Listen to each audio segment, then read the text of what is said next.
सुबह जल्दी उठने से क्या क्या फायदा होता है, क्या आप जानते हैं? जो व्यक्ति सुबह सूरज निकलने से पहले उठ जाता है, उस पर ईश्वर की विशेष कृपा बरसती है। आज आप लोग जानोगे आखिर क्यों दुनिया के सबसे सफल लोग ब्रह्म मुहूर्त में जागते हैं और देर से उठने वाले पूरे जीवन पीछे रह जाते हैं। सुबह जल्दी उठने वाले लोग सिर्फ सफल नहीं होते, उन पर ईश्वर की एक ऐसी कृपा होती है जो देर से उठने वालों को कभी नहीं मिलती। आज मैं आपको वो रहस्य बताने वाला हूं जो पूरी जिंदगी बदल सकता है। प्रातःकाल, जिसे ब्रह्म मुहूर्त भी कहा जाता है, केवल एक समय नहीं बल्कि एक अवसर है।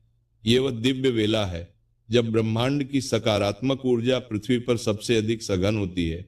जो मनुष्य इस समय जागकर अपने दिन का आरंभ करता है, वह केवल स्वास्थ्य और धन ही नहीं बल्कि भाग्य का भी वर्ण करता है।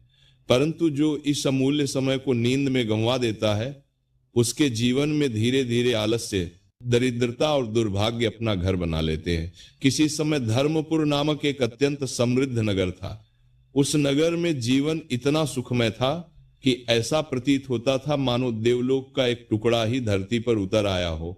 उसी नगर में माधव नाम का एक युवक रहता था। माधव के पिता सेठ धर्मदास कभी उस नगर के सबसे धनी व्यापारियों में से एक थे, किंतु अब समय का चक्र उनके विपरीत घूम रहा था। माधव स्वयं अत्यंत बुद्धिमान और कई कलाओं में निपुण था। उसकी वाणी में सरस्वती का वास था और उसके हाथ में ऐसा हुनर था कि वह मिट्टी को भी सोना बना दे।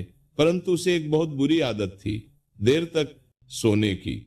जब सारा नगर जागकर अपने कार्यों में लग जाता, पक्षी अपने घोंसलों को छोड़कर दाना चुगने निकल जाते और सूर्यदेव की पहली किरणें धरती का श्रृंगार कर चुकी होती, तब भी माधव गहरी निद्रा में सोया रहता था।